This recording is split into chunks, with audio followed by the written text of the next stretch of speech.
The insurrection on the Capitol is the most recent peak of political extremism on display. But as we discovered, radicalization has been building for decades now. In a story you will only see right here, 41 Action supporter Aaron Rothfield spent weeks going in depth on the progression of political extremism and how the COVID-19 pandemic played a role. They're getting into the Capitol tonight. It will forever be a lesson in American history,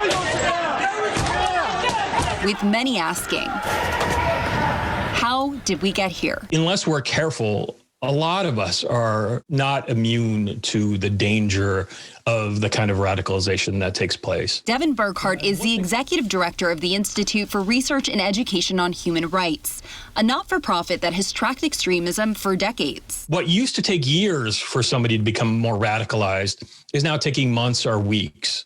And that kind of thing is really concerning to us, how people can so quickly move from onto this conveyor belt of radicalization. Something fueled in part by the pandemic, which experts believe created the perfect storm. And that's really sort of brought the forces out of the woodwork on both the right and the left. Here's one way. During the pandemic, many people were spending more time at home online.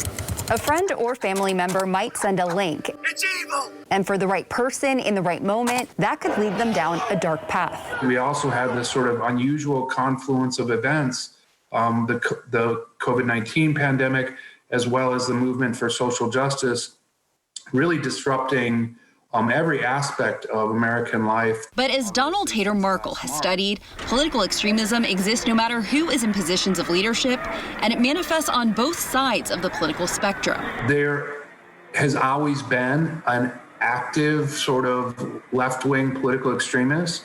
It's best represented since the 1990s in the form of Antifa. What the pandemic tended to do is speed a lot of things up, whether it be in the economy, say with big box stores, or with far-right extremism in particular, that these trends were already happening. They just got sped up during the pandemic. While many of these groups can be traced through the symbols they display, experts warn they're becoming increasingly harder to track. I wish I could say that my job was getting easier as we go forward, but there are so many threats that we're facing in so many different fronts. Not only are these ideas migrating into the mainstream, A lot of people are thinking of January 20th as the end of the Trump era and perhaps the end of this wave of far-right extremism, and I don't see that at all. I see that as sort of a continued reason to fight. followers of fringe ideas are continuing to find a common ground and a platform both on social media and encrypted apps. One of the things we anticipate seeing moving forward